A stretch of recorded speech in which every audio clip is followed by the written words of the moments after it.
Assalamualaikum warahmatullahi wabarakatuh.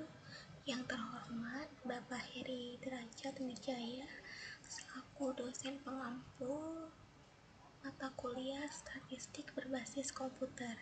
Perkenalkan, nama saya Lisa Natalia dengan NIM 431010316. Pada kesempatan kali ini saya akan melakukan olah data menggunakan eViews 13. Nah, sebelum itu, data yang saya gunakan itu bersumber dari internet dengan judul pengaruh struktur modal, profitabilitas, ukuran perusahaan, dan pertumbuhan perusahaan terhadap nilai perusahaan. Jadi di sini X-nya itu ada 5, Y-nya itu PBV, X1-nya itu DER, X2-nya ROA, X3-nya size, dan X4-nya itu sales growth. Ya, ini. Selanjutnya, jadi saya menggunakan data panel. Nah, data panel itu apa sih? Jadi data panel merupakan gabungan dari data time series dan juga data cross section. Nah, data time series itu perusahaannya ada 1, sedangkan periode tahunnya ada 3. Selanjutnya, kalau data cross section itu terdiri dari beberapa perusahaan, sehingga dapat disimpulkan bahwa data panel merupakan gabungan dari data time series dan data cross section. Nah, di sini ada 2 perusahaan. Nah, periode waktunya itu ada macam-macam ya, dari 2020 hingga 2022. Selanjutnya, dalam regresi data panel terdapat 3 model atau pendekatan, yaitu Common Effect Model atau CEM, selanjutnya ada Fixed Effect Model atau FEM, dan ada Random Effect Model atau REM. Jadi kita perlu menganalisis model terbaik. Selanjutnya akan dilakukan uji Chow, uji Hausman, dan uji LM. Sebelum itu, berikut adalah langkah-langkah untuk menginput data di eViews 13. Nah, kita pertama-tama itu buka dulu aplikasi eViews-nya, lalu bisa klik File, New, dan Work File. Sebenarnya cara penginputannya itu banyak cara dan bermacam-macam. Ada cara cepat dan cara manual. Nanti kita akan memunculkannya seperti gambar berikut ini ya. Kita mulai aja. Ini saya buka aplikasinya ulang lagi ya.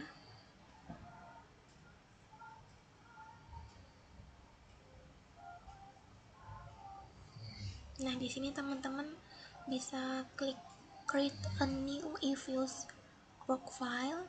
Lalu teman-teman harus pastikan dulu ini work file structure type-nya itu data panel, balance panel. Nah, frekuensinya itu annual atau tahun ya, sudah benar.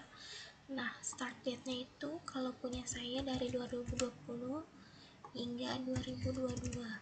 Sedangkan number of cross section-nya itu 20. Nah, di sini.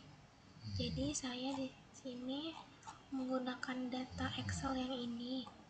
Nah, tahunnya itu 2020 hingga 2022. Sedangkan perusahaannya itu saya terdiri dari 20 perusahaan. Sini Y-nya itu PBV, X1-nya itu DER, X2-nya itu ROA, X3-nya size, lalu X4-nya itu sales growth. Nah, tadi kalau ini kan data time series, sedangkan kalau ini cross section. Nah, jadi digabung ini itu data panel karena gabungan ya. Baik, kita lanjut aja. Di sini work file name-nya boleh apa aja. Kalau sini saya menjadi olah data eView, klik OK. Nah, akan muncul seperti ini ya. Selanjutnya kita akan input file Excel-nya. Kita klik file, lalu open, lalu fetch data as work file. Nah, teman-teman bisa cek aja data kalian ditaruh di mana.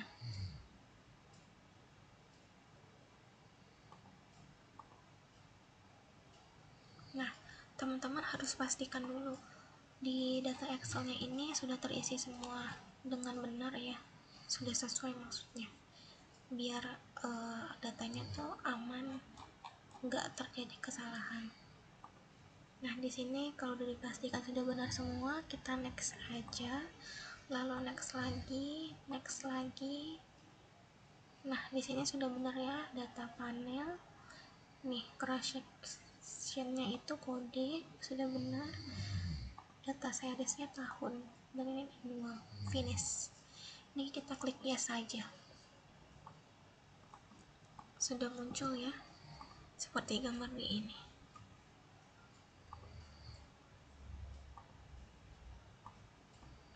Oke, saya X saja. Selanjutnya saya akan melakukan analisis deskriptif. Nah, kita akan menggambarkan variabel-variabel X dan variabel Y. Langkahnya itu kita klik quick, lalu grup statistik, deskriptif statistik, dan common sample. Kita mulai. Nah, kita klik quick, lalu grup statistik, lalu deskriptif statistik, dan common sample. Di sini kita ketik Y, X1, X2, X3, X4. Jangan ada spasi ya di sini. Kita klik OK. Nah, sudah muncul ya di sini. Kita bisa freeze saja biar data kerja kita tetap ada. Nah, kita beri nama ini deskriptif. Klik OK. Nah, sudah masuk ya di sini. Nanti bisa di copy aja. Karena saya udah copy, munculnya akan seperti ini. Nah, maka dapat disimpulkan bahwa data dari semua variabel tidak berdistribusi normal. Sedangkan X3-nya adalah variabel dengan rata-rata tertinggi dan variasi terbesar. Lalu X2 adalah variabel yang paling homogen. Selanjutnya, semua distribusi data memiliki kemancangan positif. Artinya, outlier lebih sering muncul di nilai tinggi. Sedangkan kurtosis tinggi menunjukkan kemungkinan adanya outlier ekstrim.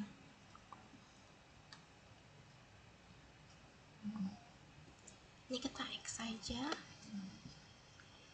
Setelah kita sudah import atau input data dan melakukan analisis deskriptif, selanjutnya kita akan melakukan estimasi model.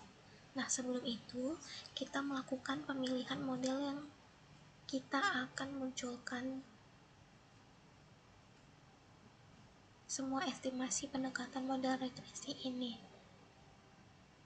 Kita akan meregresikan X1 terhadap Y, maka kita select variabel Y dan X1, X2, X3, X4.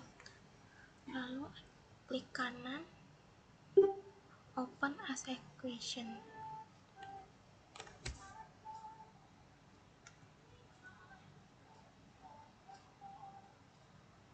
Kita disilang aja.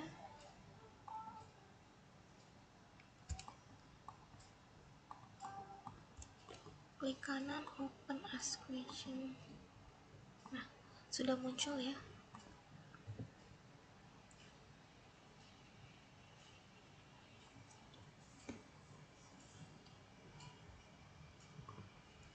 Nah, teman-teman bisa lihat di sini, C itu artinya konstanta.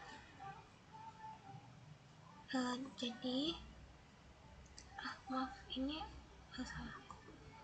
Kita ulang dulu ya.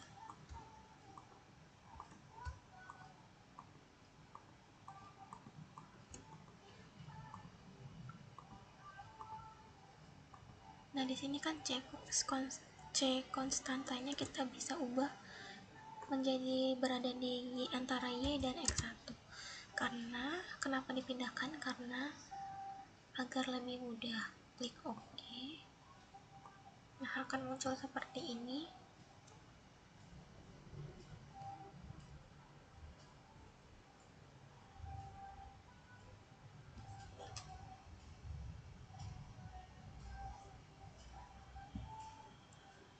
Selanjutnya kita akan munculkan langkah-langkah CAM terlebih dahulu. Di sini bisa kita klik estimate, panel option, lalu pada cross sectionnya kita pilih none. Karena sudah berada pada posisi none atau CAM, maka tidak usah kita ubah lagi. Klik OK.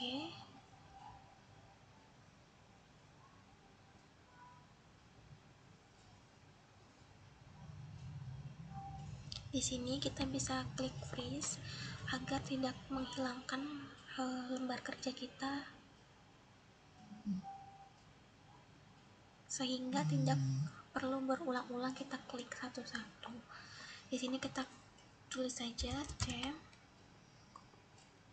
Nah, sudah masuk ya CAM-nya di sini, kita bisa X-kan karena di sini saya sudah copy data yang tadi di sini. Selanjutnya adalah FEM. Langkahnya sama seperti tadi, cuman pada langkah terakhir kita pilihnya yang fix atau FEM. Ini di X saja, kita estimate, panel option kita ubah, pada cross sectionnya itu FEM atau fix. Klik OK, freeze, lalu name-nya diubah menjadi FEM. Nah, sudah masuk ya di sini FEM. Ini kita X lagi. Selanjutnya kita akan munculkan rem.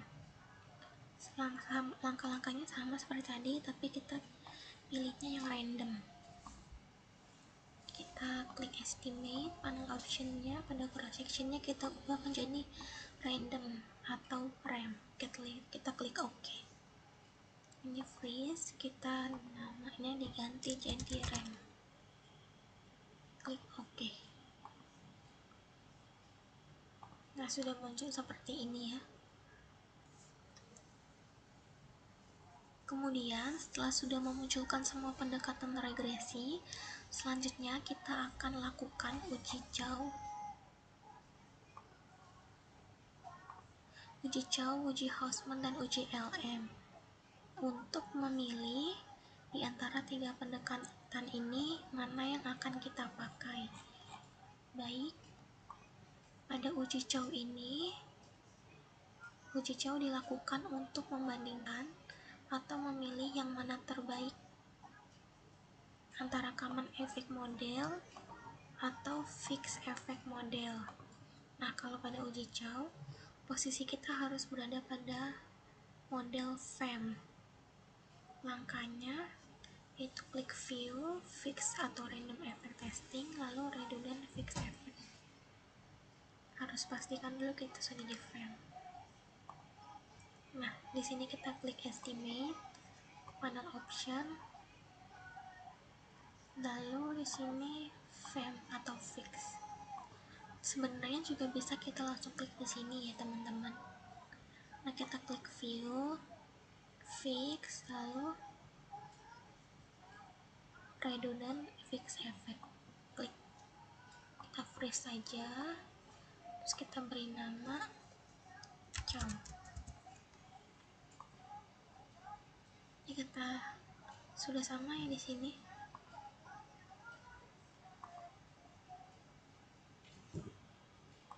Nah, uji Chow itu nilai probabilitas atau P untuk cross section F.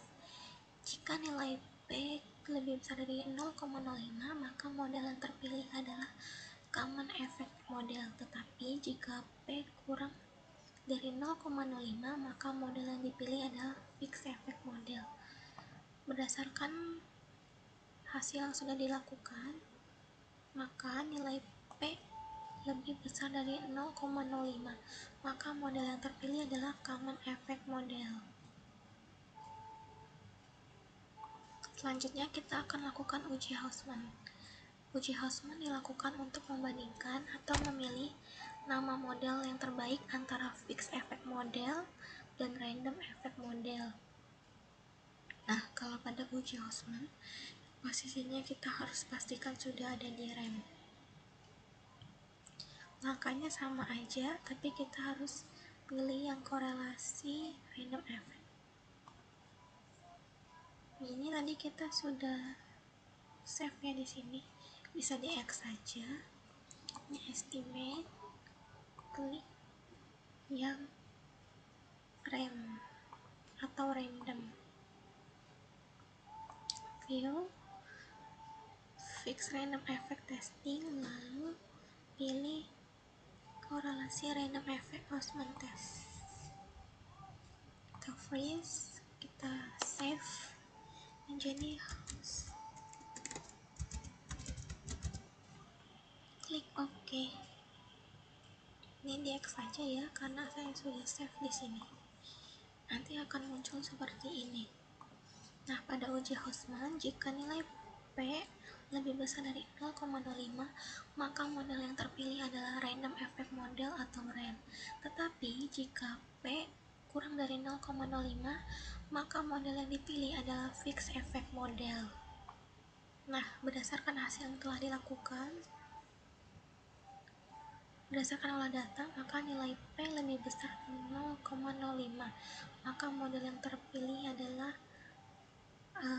random effect model atau RAM. Yang ini lebih besar ya. Selanjutnya uji LM. Uji LM itu dilakukan untuk mengetahui model random effect atau RAM lebih baik daripada common effect model atau CHAM. Nah, pada uji LM ini posisi kita harus ada di CHAM ya. Kita harus berganti di CHAM. Sama seperti tadi, cuman langkah yang terakhir kita pilih omit random effect atau leverage multiplier. Kita ganti estimate panel option, awalnya diganti CHAM. Oke. Lalu langkah ini nanti kita freeze, lalu name ini LM. Oke, ini bisa langsung di copy sampai sini. Nanti akan muncul seperti ini. Ini kita X saja ya.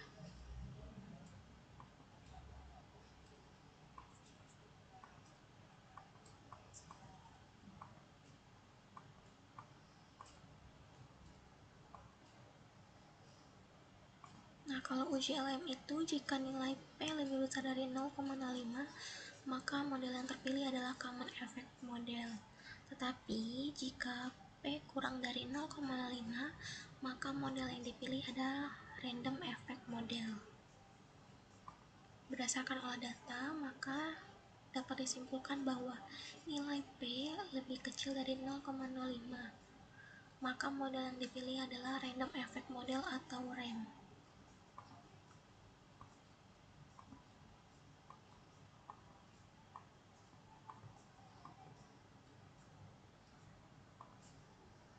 Nah, setelah kita mendapatkan hasil dari uji Chow terpilih itu CHAM, maka kita bisa masukkan di sini. Selanjutnya uji Hausman, sudah saya tandai bahwa uji Hausman itu model yang terpilih adalah RAM. Kita masukkan di sini. Lalu pada uji LM, model yang terpilih adalah RAM juga. Maka masukkan di sini. Sehingga pada matriks pemilihan model disimpulkan mendapatkan CHAM itu 1, RAM-nya ada 2. Sehingga pada uji asumsi Yang dipilih adalah uji normalitas, uji multikolinearitas, karena tadi pada matriks pemilihan model yang terpilih adalah RAM. Selanjutnya kita akan melakukan uji normalitas. Hal ini dilakukan apakah ini terdistribusi normal atau tidak. Langkahnya itu kita posisinya ada di RAM, lalu klik view, terus residual diagnosis, lalu histogram, lalu normality test. Kita mulai ya.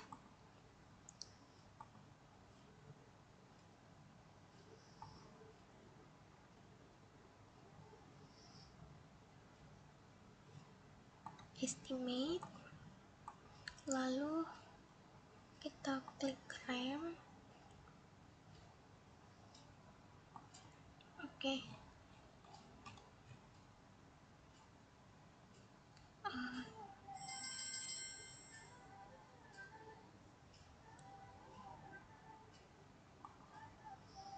Ini kita bisa save dulu aja ya equationnya, lembar kerja kita.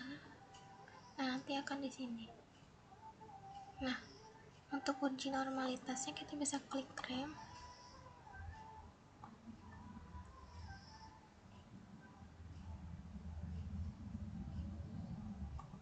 Atau pakai yang ini juga nggak apa-apa sih. Kita klik view, lalu residual diagnosis, terus histogram, terus normality test. Nah, akan muncul seperti ini. Hasilnya sama ya teman-teman. Dapat disimpulkan bahwa pada uji normalitas hasilnya adalah tidak berdistribusi normal karena nilai prop kurang dari 0,05 yang ini ya. Selanjutnya kita akan melakukan multikolinearitas. Untuk uji multikolinearitas kita akan uji antara variabel independen.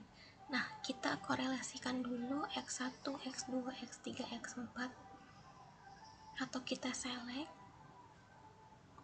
kemudian pilih klik quick group statistik correlation. Nah, kita akan korelasikan X tersebut. Mari kita mulai. Kita X saja.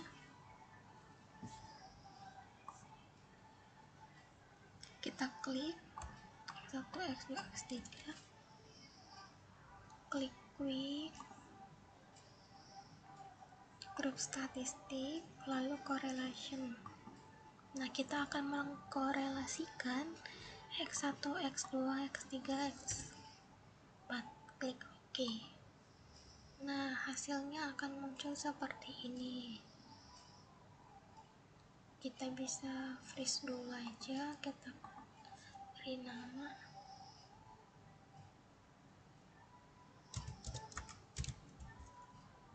multi, klik OK.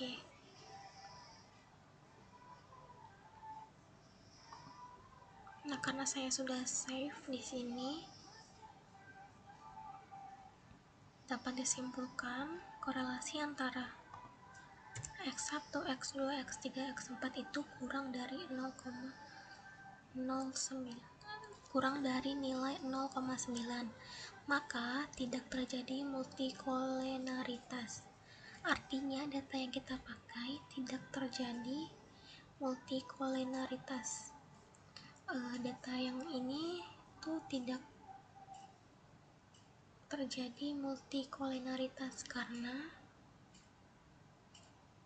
nilainya itu kecil di bawah nilai standar.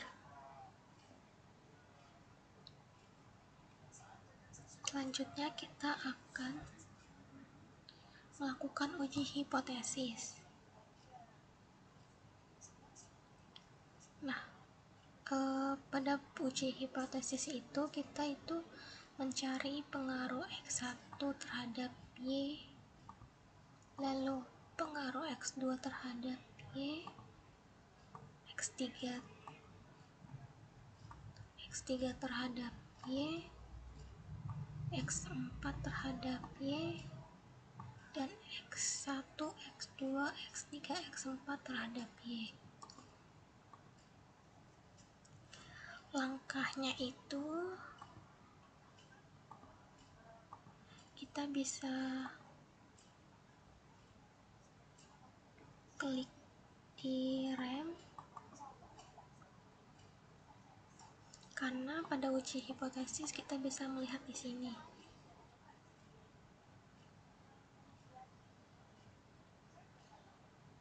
Ini datanya nanti kita bisa copy aja.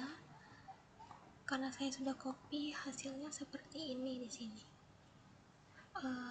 Jadi kalau pada uji hipotesis itu nilai prop di bawah atau kurang dari 0,05 artinya itu berpengaruh.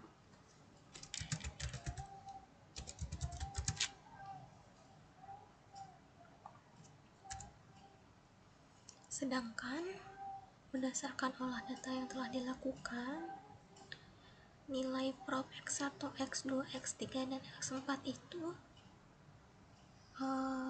nilai propnya itu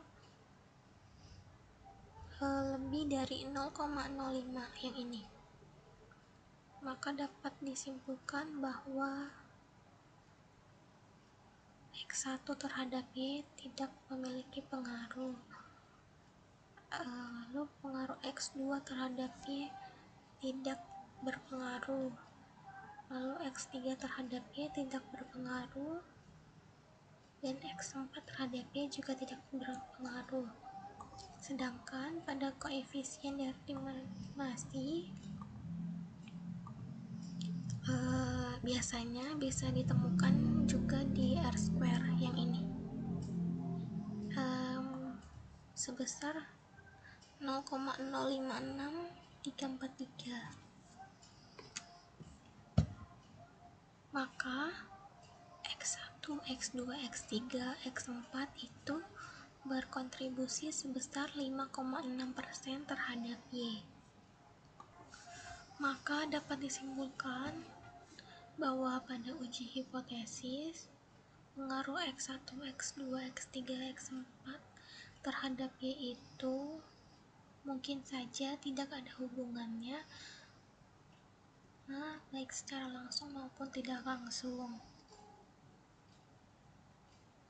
Maka perlu dilakukan analisis lebih lanjut untuk memahami hubungan antara variabel-variabel tersebut.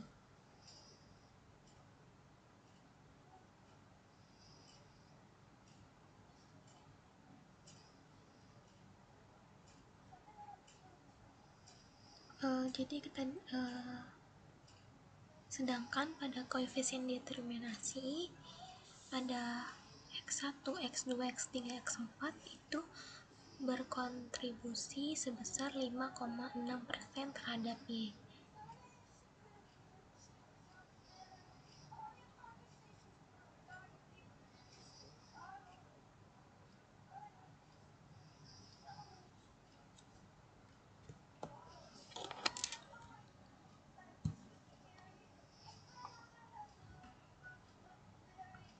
Mungkin cukup sekian olah data yang sudah saya lakukan menggunakan eViews 13, menggunakan 5 variabel, yaitu variabel Y-nya 1 dan variabel X-nya 4, dan juga melakukan penginputan data ke eViews, melakukan analisis deskriptif,